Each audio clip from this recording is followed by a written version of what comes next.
इससे ज्यादा ऑर्गेनिक क्या लोगे, प्यार बरस रहा है यहाँ पे इतना। So welcome, looking as handsome as ever, जोरदार तालियां कमाएं सर। जब से आपको स्क्रीन में देखते हैं, मतलब लोग कहते हैं आप जो दिखाओगे सो हम देख लेंगे, आप जो बताओगे सो हम सुन लेंगे। तो यही होता है, जनता भी क्रेजी है आपके लिए ऐसे ही। लेकिन शुरुआत करने से पहले मुझे बताइए, तुम्बाड़ के उस छप्पर फाड़ सक्सेस के बाद, वर्ड सोच के बोलने पड़ते हैं आजकल, छप्पर फाड़ सक्सेस के बाद अब सर ये लेके आए। सबसे पहले बताइए कितना अंदर ही अंदर चल रहा था कि यार मैं क्या कर रहा हूं, ये क्रेजी पन कर रहा हूं, बट यू हैव टू से। सबसे पहले तो मुझे लगता है कि एक गाने की लाइन है कि बदला ने भी पाया है, जिंदा इंतजार सी रब्बा वही दिन आया है। तो हमारे लिए तो ये इससे बड़ी दिन की बात नहीं है, क्योंकि 6 साल पहले वो ट्रेलर लॉन्च किया था हमने तुम्बाड़ का। तो ये बहुत बड़ा एहसास है हमारे लिए कि 6 साल के बाद हमारी फिल्म आ रही है। हम थोड़ा ज़्यादा समय ले लेते हैं, टाइम लगा देते हैं। ये फिल्म भी हमने 2022 में शुरू की थी, आज 2025 में रिलीज़ हो रही है। और जहाँ तक तुम्बाड़ की बात है तो मैं एक बात कहना चाहूँगा कि भाई ये तुम्बाड़ बिल्कुल नहीं है। आपने ट्रेलर देखा है, तुम्बाड़ पीरियड फिल्म थी, क्लासिकल स्ट्रक्चर था, यही था ना। 3 जनरेशन की कहानी थी। और जो क्रेजी है ये एक ही दिन की फिल्म है, तो इसकी कोई सिमिलैरिटीज़ नहीं है। तो तुम्बाड़ की एक्सपेक्टेशंस ना रखें, पर डेफिनेटली तुम्बाड़ में हमने कुछ नया करने की कोशिश की थी। क्रेजी के साथ भी वही है। तुम्बाड़ अनप्रिडिक्टेबल थी मेरे हिसाब से, कि आप देखते हो तो आपको पता नहीं होता एंड क्या है। और क्रेजी के साथ भी वही होने वाला है कि आप देखोगे तो आपको पता नहीं होगा एंड क्या है। मैं जब इंटरव्यूज़ देता था तो मैं लोगों को बोलता था कि आप जब तुम्बाड़ देख कर निकलोगे, फिल्म आपको पसंद आए नहीं आए ये सब्जेक्टिव हो सकता है, क्योंकि किसी को क्या जॉनरा पसंद है, किसी को क्या पसंद है। पर आप एक बार ज़रूर कहो कि हमने कुछ नया देखा। तो वही प्रॉमिस मेरा क्रेजी के लिए है कि आप जब भी फिल्म देखकर बाहर निकलोगे सिनेमा से, तो आप कहोगे हमने कुछ नया देखा, ऐसा हमने कभी देखा नहीं है इंडियन सिनेमा से। ये मेरा पक्का प्रॉमिस है। इससे ज्यादा और क्या चाहिए, मतलब यही प्रॉमिस है जो ऑडियंसेस को लेकर आता है, सब सबके दिल जीत जाता है। एक बड़ा क्लीशे सी चीज है, but are you also crazy? मैंने सुना है, बिकॉज जिस तरह से आपकी अप्रोच रहती है, लोग कहते हैं सोहम शाह इज क्रेजी। हाँ, मतलब ये मुझे भी बहुत लोग कहते हैं कि मेरी पहली फिल्म थी शिप ऑफ थीसिस, जिसमें शिप था नहीं। और उसमें अलग अलग लोग अलग अलग लैंग्वेजेस में बोल रहे हैं। वो ज़माना में कोमल सर जानते हैं, बहुत पुराने ज़माने की बात कर रहा हूँ, मतलब 2012 की बात कर रहा हूँ मैं। तो वैसी फिल्में बनती नहीं थी कि कोई गुजराती में बात कर रहा है उस फिल्म में, कोई इंग्लिश में बात कर रहा है, कोई इजिप्शियन है तो उस भाषा में बात कर रहा है। तो पर मुझे लगा कि यार ये कहानी बननी चाहिए। तो मैं जब भी बना रहा था तो लोग पूछते थे, मुझे कहते थे कि तू पागल है क्या, ऐसी फिल्म बना रहा है, कौन देखता है ऐसी फिल्म, कॉमेडी बनाना यार। तो मैं कहता था नहीं यार, मुझे यही बनानी है। और उसने नेशनल अवार्ड जीता। फिर जब मैंने तुम्बाड़ शुरू की तो लोग कहते हैं हॉरर तो कोई बनाता ही नहीं, हॉरर तो बी ग्रेड होता है। क्या बात कर रहा है यार, कौन प्रोस्थेटिक वीएफएक्स, पागल है क्या, कौन इतनी बड़ी फिल्में बनाता है, ऐसी फिल्में बनाता है, बारिश में शूट कर रहे हो, बादलों का इंतजार कर रहे हो, पागल हो क्या तुम। तो मैं कहता नहीं यार, मुझे यही बनानी है। तो तुम्बाड़ की वजह से मैं यहाँ हूँ। तो अभी क्रेजी के साथ भी यही है कि मैं जो भी फिल्में बनाता हूँ तो मुझे लोग पूछते हैं कि आप क्रेजी हो क्या, आप पागल हो क्या, आप ऐसी फिल्में कैसे बनाते हो। और एक मैं छोटा सा आपको किस्सा सुनाता हूँ कि तुम्बाड़ का प्रीमियर था वेनिस में। मैं श्रवण कुमार बेटा, मैं अपनी माँ को, अपनी फैमिली को पूरी को लेके वेनिस गया हुआ। स्क्रीनिंग होती है, स्टैंडिंग ओवेशन है, लोग तालियां बजा रहे हैं और मेरी माँ सो गई है। मेरा भांजा मेरी माँ को जगा रहा है कि माँ उठो, खत्म हो गई। मेरी माँ बाहर निकलती है और मुझे गालियाँ निकालती है कि तू कैसी फिल्में बनाती, इतनी डरावनी फिल्में बनाते हैं कि वो दादी कितनी डरावनी थी, तू ढंग की फिल्में नहीं बना सकता। तो दोस्तों, मुझे तो मेरे घर वालों ने भी कहा है कि मैं क्रेजी हूँ, पर मुझे पसंद है यार। मैं बहुत दूर से चल के आया हूँ, गंगानगर से चल के आया हूँ। और ये मेरा फर्स्ट प्रोफेशन नहीं है, मेरा पैशन है। मेरा कुछ फर्स्ट जॉब कुछ और था लाइफ में, पैशन के लिए फिल्में बनाता हूँ। और मुझे लगता है कि अगर मैं अलग फिल्में नहीं बनाऊँ, नई फिल्में नहीं बनाऊँ, तो मुझे मज़ा नहीं आता यार। Thank you. वो तो पैशन के लिए बनाते हैं, इसीलिए इतने आगे तक आ गए, और वो क्रेजी वाला टैग बिल्कुल आपके साथ जाता है। सोहम सर के लिए एक बार जोरदार तालियां हो जाए। And now to invite on stage ladies and gentleman the director, जिन्होंने इससे पहले, इसके साथ डायरेक्टोरियल डेब्यू कहेंगे उनका, लेकिन इससे पहले उन्होंने मॉम में स्क्रीन प्ले लिखा है, केसरी में स्क्रीन प्ले, जो कि वो फिल्में हैं जो कि एक्चुअली अपनी लिखावट के लिए हम सबके दिलो दिमाग पे छाई हुई हैं तब से अब तक। Give it up for Girish Kohli साहब लेडीज एंड जेंटलमैन।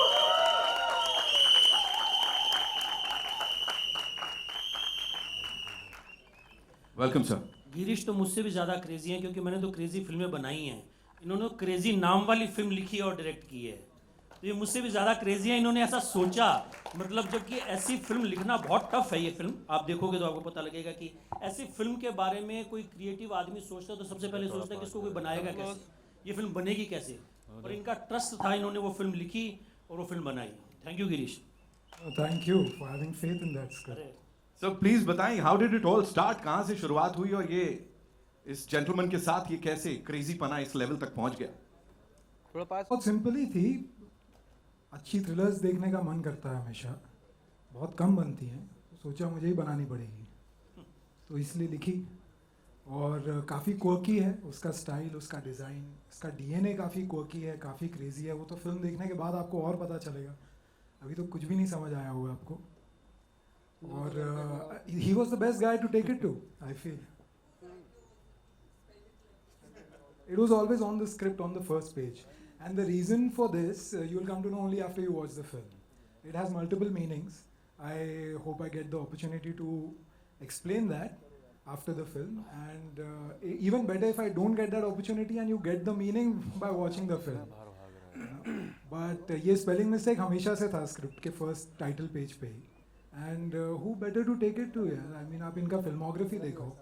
अगर किसी के पास भी एक ऐसी पिक्चर है जो उनको लगता है कि अच्छी है और बननी चाहिए, लेकिन कोई नहीं बना पाएगा हिंदुस्तान में, तो आपको यहाँ आना चाहिए। And that is why we call him a creative genius. Of course, जो भी लेके आते हैं यूनिक होता है, हटके होता है हर बार, और यहाँ पे मतलब बिल्कुल प्रॉमिस के साथ हटके होता है। What we'll do is we'll take a couple of questions हमारे फ्रेंड्स से, यहाँ पे मीडिया से जो फ्रेंड्स हैं। Quickly, can we get the chairs, please? The trailer looks great. Som sir, मेरा ये सवाल है आपसे कि ऑफ कोर्स अब 10 साल के ऊपर हो गए हैं इंडस्ट्री में, इतनी सारी चीज़ें देख ली है, एंड तुम्बाड़ की इतनी सक्सेस अब आई, डिलेड सक्सेस कहते हैं, लेकिन of course it's great that it's finally turning out. But as a producer आपकी जर्नी भी उतनी ही डिफिकल्ट रही है जितनी एज एन एक्टर भी रही है। अब जाके उसके थोड़े रिटर्न्स देखने मिलते हैं, तो इतना सब देखने के बाद what do you feel is the harder thing to don as a hat? Is it being a producer because उसके अपने चैलेंजेस होते हैं और ऑन स्क्रीन के तो अपने ही चैलेंजेस होते हैं? यार मुझे तो लगता है कि प्रोड्यूसर का काम सबसे टफ काम है। एक्टिंग का जॉब तो मुझे सबसे मस्त लगता है। मुझे लगता है कि एक्टर से अच्छा जॉब किसी के पास नहीं है इंडस्ट्री में। कि आपको थोड़ा सा अपना काम आता है तो 10-20 दिन तैयारी करो, 20-40 दिन जाके शूट करके आओ, ट्रेलर में आप सबसे आगे हो, प्रमोशन में आप सबसे आगे हो। कितने लोग काम करते हैं, मतलब यहाँ कितने लोग हमारे क्रू के बैठे हैं जिन्होंने दिन रात काम किया है, कोई ट्रेलर बना रहा है, कोई ट्रेलर कर रहा है, पता ही नहीं चलता, सबसे आगे एक्टर होता है। तो मुझे लगता है कि एक्टर का जॉब तो लाजवाब काम है, और प्रोड्यूसर का जो काम है वो बहुत ही थैंकलेस जॉब है इस इंडस्ट्री में। जैसे आपने कहा कि मुझे 10 साल हो गए, तो मैंने ये समझा कि प्रोड्यूसर से ज़्यादा थैंकलेस जॉब किसी का नहीं है इस इंडस्ट्री में। उसको कोई पूछता ही नहीं है, उसको कोई भाव ही नहीं देता है, उसका कोई इंटरव्यू ही नहीं लेता है बेचारे का। उसको लोगों को लगता है कि इसको कुछ पता ही नहीं होगा, इसके पास मतलब वो जो पुरानी होते थे ना, वो लोग सूटकेस लेके आते थे प्रोड्यूसर और बैठते थे और पैसा गिन के देते थे, लोग वो सोचते हैं। तो that's the problem according to me. और जो ये कॉन्वर्जेशन चलती है ना, फिल्में चल क्यों नहीं रही हैं बॉक्स ऑफिस पे, फिल्में वर्क क्यों नहीं रही कर रही हैं, बिकॉज हमने ना प्रोड्यूसर निकाल ही दिया है हमारी इकोसिस्टम से। जब से कॉर्पोरेट आए हैं ना, तो जिस डायरेक्टर की फिल्म हुई उसी का प्रोडक्शन हाउस बन गया, वो 5 फिल्में बना रहा है। और जो प्रोड्यूसर का काम है वो लाइन प्रोड्यूसर का है, ना तो उसका थॉट प्रोसेस है, ना उसका स्टेक है, ना उसका वट है कि यार मैं ये फिल्म बनाऊंगा, मैं इस फिल्म को रिलीज़ करूंगा। वो आदमी गायब हो गया। कि जैसे हम बहुत छोटे थे तो राज कपूर साहब के बारे में सुना करते थे कि यार उनको गाना अच्छा नहीं लगा, उन्होंने रीशूट कर दिया, उन्होंने बंगला बेच दिया। लाइक जैसे कि साउथ में होता है कि साउथ में आज भी मुझे लगता है कि प्रोड्यूसर जिंदा है, जितनी मेरी नॉलेज है कि मलयालम फिल्में हैं चाहे छोटे बजट की फिल्में, एक प्रोड्यूसर आता है, वो बनाता है, अपने पैसे डालता है, अपना रिस्क डालता है। क्योंकि ना हमारे यहाँ एक टेक्स्ट बुक में लिखा होता था व्यापार जो है ना वो जोखिम का खेल है। तो और ये व्यापार जो है खासकर जोखिम के बिना इस व्यापार में मज़ा नहीं है। मतलब पैशन तभी ला पाओगे जब कुछ आपका स्टेक पे होगा। हर आदमी सेफ खेल रहा है कि राम एक्ट कर रहा है, शाम ने पैसे दे दिए और टेबल में प्रॉफिट है, मैंने फिल्म बना दी। तो वो मुझे लगता है कि उसका कारण है कि प्रोड्यूसर को तवज्जो नहीं मिल रही है। तो मुझे लगता है प्रोड्यूसर का जॉब बहुत टफ है, और एक्टिंग करना मैं ज़्यादा पसंद करता हूँ, और मैं जैसी फिल्में बनाना चाहता हूँ ऐसी फिल्में बनती बहुत कम है, तो मुझे प्रोड्यूस मुश्किल में करना पड़ता है।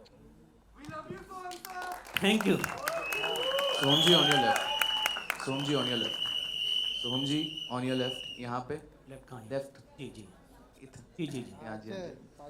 So this is Simran Singh from DNA. मुबारक हो आपको, congratulations. जैसे तुम्बाड़ थी एक अपने जॉनर मतलब हट के आई थी, क्रेजी भी उसी जॉनर की लग रही है, हट के लग रही है. जी. मेरा सवाल आपसे ये है कि कहीं ना कहीं मुझे यहाँ पे थोड़ा नॉस्टैल्जिया फैक्टर दिख रहा है. Of course we have Kishore Das voice, Yeah. But ये जो हम ट्रेलर भी देखते हैं तो कहीं ना कहीं ऐसा थोड़ा सा जैसे अपने विजय आनंद जी की जो फिल्में होती थी जो एकदम fast pace nail biting thriller होती थी, थोड़ा सा वैसे कुछ दे रहे. तो आपका भी कुछ कहीं ना कहीं दिल की ख्वाहिश थी कि कुछ ऐसा दिखाऊं कि हाँ जैसे हमें सीट पे बांध के रखे, जो थोड़ा सा वो नॉस्टैल्जिया फैक्टर भी दे. यार मेरी कोई ख्वाहिश नहीं थी, और अभी इन भाई साहब ने एक शब्द यूज़ किया था जीनियस. में कोई जीनियस नहीं हूँ यार.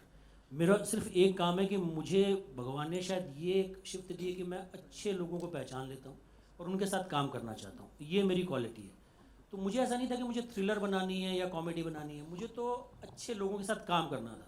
जब गिरीश स्क्रिप्ट लेके आए तो वो मुझे लगा कि यार बड़ी मस्त स्क्रिप्ट है, इट्स अ पेज टर्नर. मेरे लिए कोई जॉनरा नहीं है, मैं हर जॉनरा की फिल्म बनाना चाहता हूँ. मुझे लगे कि स्क्रिप्ट अच्छी हो, आदमी बनाने वाला ईमानदारी से शिद्दत से बनाना चाहता है.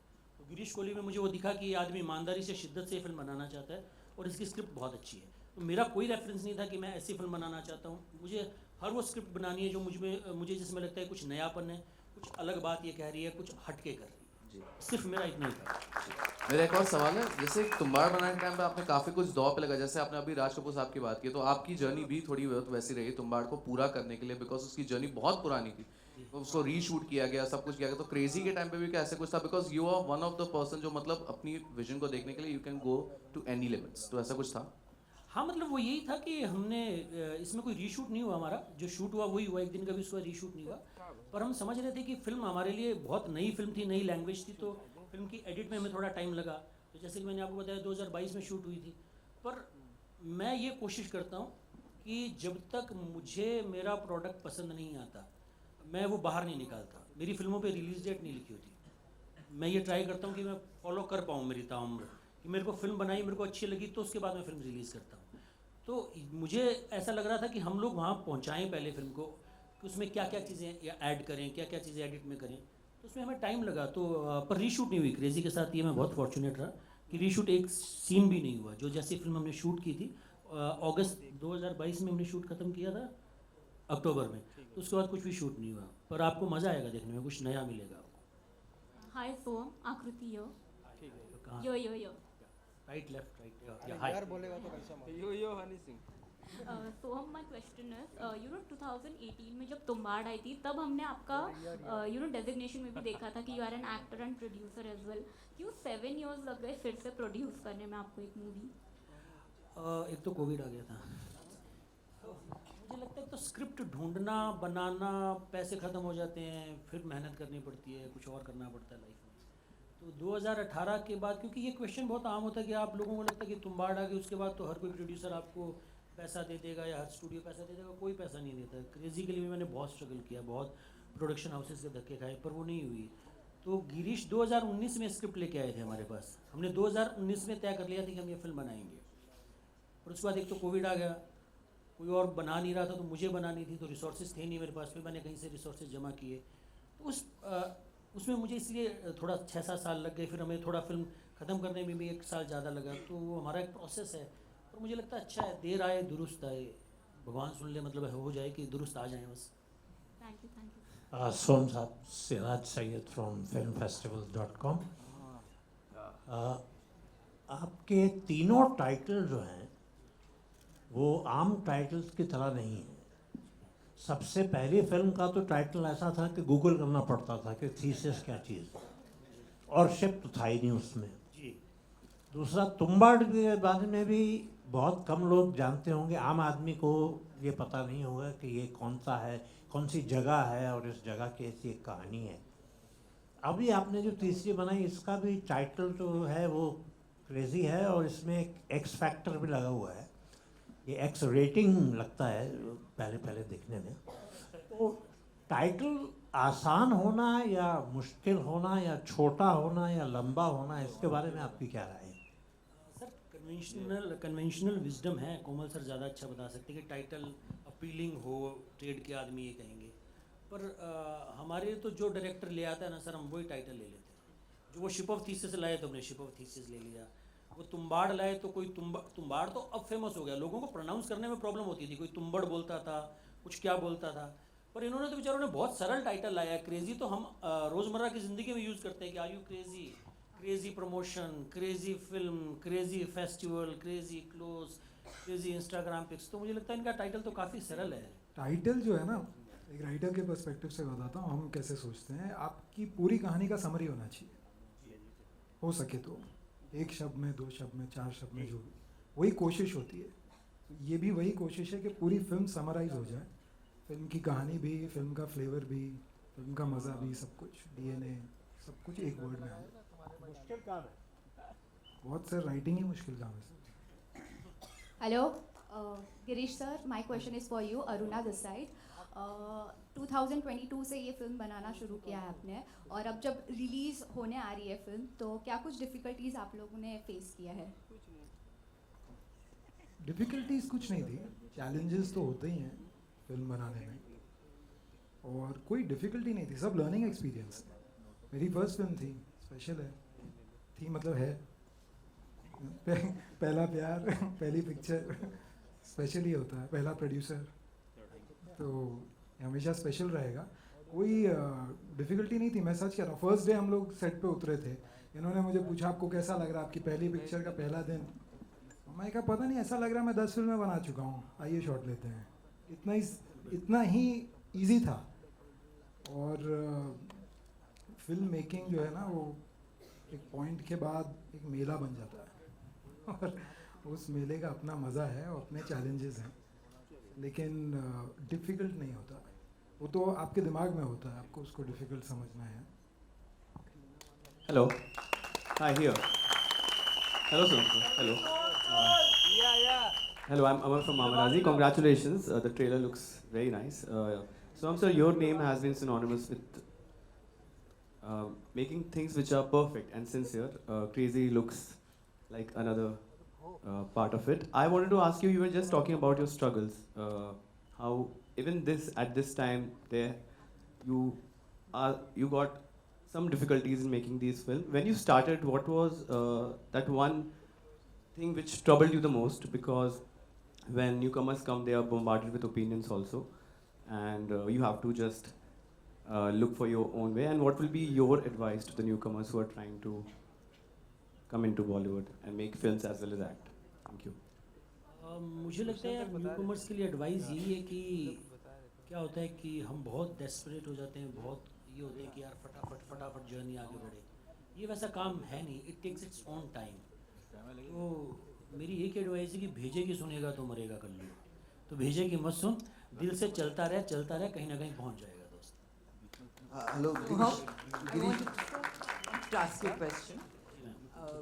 When you did a film, a series like Maharani, you did not produce, unlike Tumbad and Crazy.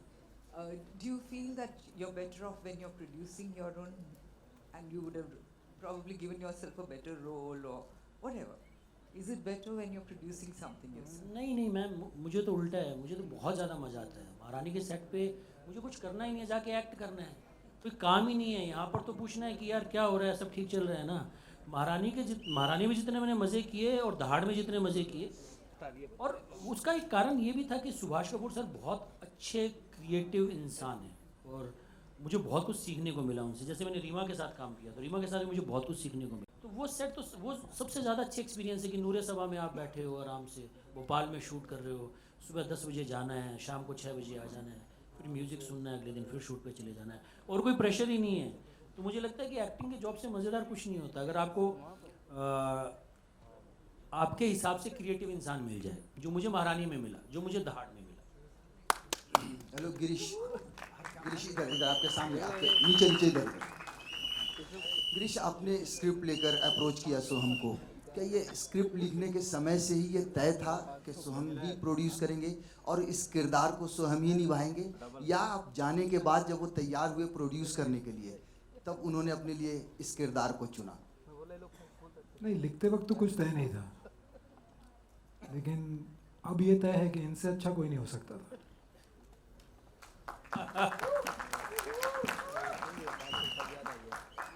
मैं आपको छोटा सा किस्सा सुनाता हूँ। बीच में हमारे पास पैसे हो गए थे ख़त्म बिल्कुल ही, तो हमारी टीम ने, मैंने, आदेश ने, हमने सोचा कि यार ऐसा करते हैं कि इसमें ना किसी स्टार को ले आते हैं और मैं सिर्फ प्रोड्यूस कर लेता हूँ, अपन ना इससे कुछ पैसे कमा लेंगे, उससे कोई फिर 2 फिल्में और बना लेंगे।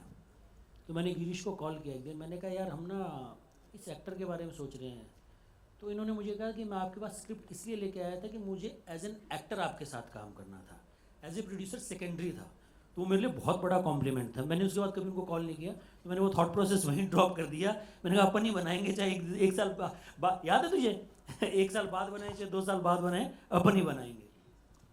गिरीश, लिपिका हियर, या सेकंड सीट पे इधर आपके Hi, Lipika.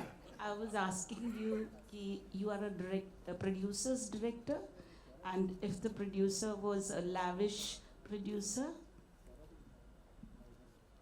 What is exactly is the question? means how open was sir to spend financially? Is he a lavish producer, and if Girish is a producer's director? वो तो यही बता पाएंगे if I am a producers director. मैं तो script का गुलाम हूँ, जैसा स्क्रिप्ट मुझे लगता है कि डिज़र्व करती है वैसा मैं करता हूँ, उसके लिए लड़ता हूँ। बट हर डायरेक्टर का एक विजन होता है जो एक स्क्रिप्ट के लिए लेके आता है, और उस विजन को एक्सेस सपोर्ट मिला है मेरे हिसाब से, मोर देन नेसेसरी सपोर्ट मिला है कहीं कहीं पे। I think I have been spoiled. मैं आपको एक किस्सा बताता हूँ। एक दिन हमने एक एक्शन सीक्वेंस शूट किया और शाम हो गई, पूरा दिन शूट कर लिया। तो एक दिन में आप समझ सकते हैं काफ़ी एक्शन शूट होता है, काफ़ी पैसा खर्च होता है। पूरा शूट करने के बाद मैंने अपने प्रोड्यूसर्स को बताया कि आज जो मैंने शूट किया है वो फिल्म में नहीं जाएगा। और कोई और प्रोड्यूसर होता तो बोलता था शायद कि कोई बात नहीं, तुम भी कल से मत आना, ठीक है। लेकिन इन्होंने, अंकित जो थे, ही वॉज ग्रेशियस इनफ, हमारे भी प्रोड्यूसर हैं ये, और he said okay, that's all he said, okay. I will tell you one story. But he said लेकिन इसके जगह कुछ तो जाएगा ना भाई। तो जो मैंने मांगा वो और 3 गुना 4 गुना एक्सपेंसिव था, और उसको लाने के लिए शायद किसी और को 1 महीना लग जाता, लेकिन वो अगले दिन सुबह 4 AM को वो जहाँ मुझे चाहिए था वो चीज़ वहाँ खड़ी थी। So that is the kind of producers they are, and I think I have been spoiled for life now. मैं एक छोटा सा किस्सा आपको सुनाना चाहता हूँ, और मैं इस बात में बहुत डीपली बिलीव भी करता हूँ। पहला दिन था शूट का, 3-4 घंटे शूट, हर शूट लेट होता है, भागा दौड़ी ये वो, क्योंकि हमारे प्रोड्यूसर थे अंकित जैन, तो इनके तो दिन डिसाइड थे 38, तो 39 दिन मिलेगा नहीं। और अंकित ने हमें ज्वाइन किया था, अंकित का ये पहला प्रोजेक्ट था हमारे साथ, तो अंकित अपने हिसाब किताब में था। और मैं ऐसे देख रहा हूँ एंग्जाइटी है क्रिएटिव लोगों में कि एडी भाग रहे हैं, डायरेक्टर DOP को कह रहा है कि शॉट ले लो, और मुझे ना वो एनर्जी बिल्कुल पसंद नहीं आती अगर मेरा सेट है। मुझे ऐसा लगता है कि यार मैं 5 दिन ज़्यादा शूट कर लूँगा, वो चलेगा, पर सब शांति से काम करो, क्योंकि इसमें पता ही नहीं चलेगा कि यहाँ कहाँ आप सुर खोदोगे। तो मैंने गिरीश को साथ में लिया, मैंने कहा गिरीश आपके पास 5 दिन और हैं, एज एन एक्टर सोहम शाह की तरफ से आप आराम से शूट करो। तो गिरीश को मैंने समझाया, फिर मेरा टफ काम था अंकित को जाके समझाना। उसकी तो एक्सेल शीट बनी हुई थी ना 38 days, we can't go beyond that. तो फिर मैंने अंकित को साइड में लिया, गिरीश तो फट से रेडी हो गया, गिरीश समझ गया बहुत अच्छी बात है, इससे अच्छी बात क्या हो सकती है। अंकित को समझाने में मुझे 2 घंटे लगे कि यार हम ऐसी फिल्में बनाते हैं जो प्यार से बनती हैं, इसमें 5 दिन ज़्यादा लग जाएंगे तो क्या होगा, बजट इतना सा ही बढ़ेगा, पर फिल्म का जो रिजल्ट है वो बहुत मैटर करता है। तो अंकित ने कहा कि नहीं, but we can shoot something. और मुश्किल से 2 घंटे बाद वो समझा कि हाँ नहीं, अभी यहाँ 5 दिन ज़्यादा देने पड़ेंगे। पर आई डीपली बिलीव कि अगर आप 5 दिन ज़्यादा दो तो कई बार हो सकता है आपकी फिल्म की क्वालिटी कहीं से कहीं पहुँच जाए, क्योंकि it's a creative process, you can't control. बहुत सारी चीज़ें होती हैं कि लाइट नहीं है या कोई चीज़ 5 मिनट लेट हो गई, 5 मिनट के कारण 50 मिनट लेट हो गई। मुझे लगता है कि क्रिएटिव लोगों पर वो बर्डन नहीं होना चाहिए। वो 5-7-10 दिन ना फिल्म अफोर्ड करती है, उसमें फिल्म का रिजल्ट मुझे लगता है कि X से कहीं और पहुंच सकते हैं। ये कहना ज़्यादा नहीं होगा कि सोहम शाह प्रोजेक्ट नहीं बनाते हैं, मतलब कंटेंट ज़्यादा मतलब इंटरेस्टेड होते हैं कंटेंट में। क्या मैसेज देना चाहेंगे उन फिल्म मेकर्स को जो प्रोजेक्ट बनाते हैं? मतलब मैं वो शॉर्ट टर्म है ना, वो ढह जाएगा कि आप प्रोजेक्ट बनाओगे तो आपकी लंबी जर्नी जो है बहुत छोटी होगी, कहीं ना कहीं ख़त्म हो जाएगी। जो प्रोजेक्ट नहीं कंटेंट बनाएंगे, मैंने क्या किया मैम, 2 फिल्में बनाई हैं, फिर भी आप लोग इतना प्यार दे रहे हो। यानी टेक्निकली 2 फिल्में बनाई हैं अभी तक, शिप ऑफ थीसिस, तुम्बाड़। मेरी 12 साल की जर्नी है और ये मेरी तीसरी फिल्म है। पर फिर भी जो प्यार दे रहे हैं लोगों को कंटेंट के कारण दे रहे हैं ना, तो एक ऑनेस्टी है अपने काम को लेके। और मुझे लगता है कि अगर आपको कहीं लंबे चलना है, लंबे पहुंचना है, तो आपको पैशन और कंटेंट, ये दो चीज़ों पर ही विश्वास करना होगा। We'll take 2 more questions, okay? So, this side, right? hello, हाँ, कहाँ? हाय। Srijata here. So as we all know, Tumbad became a cult classic film and it has created its own legacy. So is the legacy of the film a weight on your shoulder? कि आपको ऐसा लगता है कि आप जो भी film बनाएंगे, people will hold you to that standard कि या तो it has to be as good as Tumbad or better than that. So is it a pressure on you? ये मेरे पर बिल्कुल भी प्रेशर नहीं है, और मेरा आंसर ये है कि कभी आप करेला खाते हो, कभी आप आलू खाते हो, कभी आप पनीर खाते हो, आप अलग अलग सब्जियां खाते हो। तो मैं रोज़ाना तुम्बाड़ नहीं बनाता हूँ। तुम्बाड़ 2 बनेगी, वो तुम्बाड़ होगी।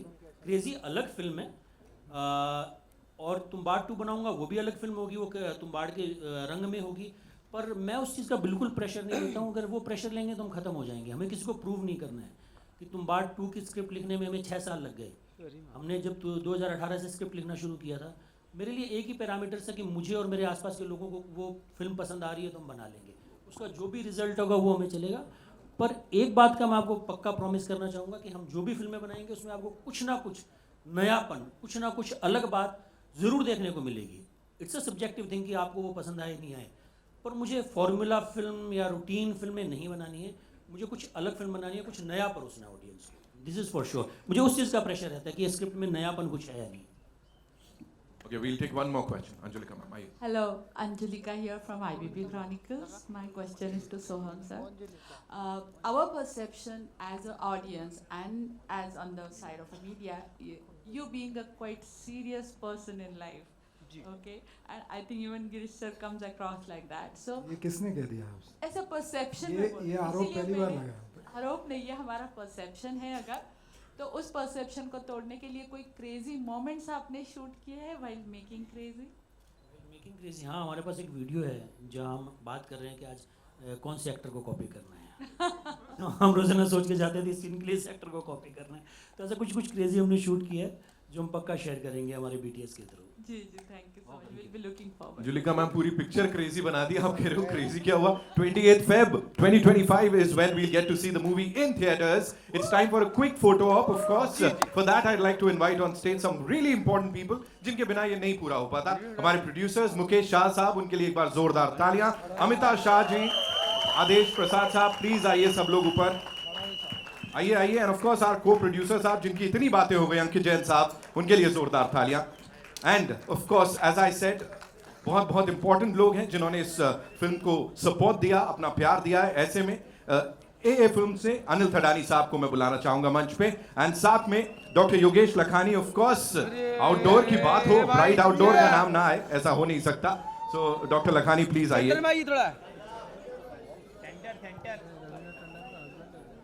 लखानी जी,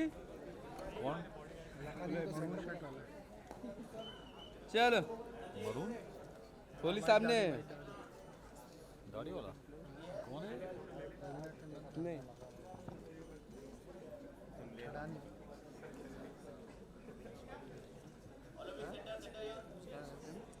पूरा कोहली साहब ने 3 दिन को पार्टी देने अनाउंस कर, तुम लोग आ जाएंगे इधर से। क्या बाद मैसेज डालो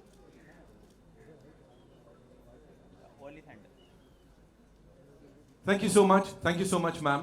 Thank you Ankit ji, thank you so much. So I'm sir would request you to stay back. Girish sir, one more time I would want you to be here with us please. आप दोनों का, हाँ सही है। क्या सही है?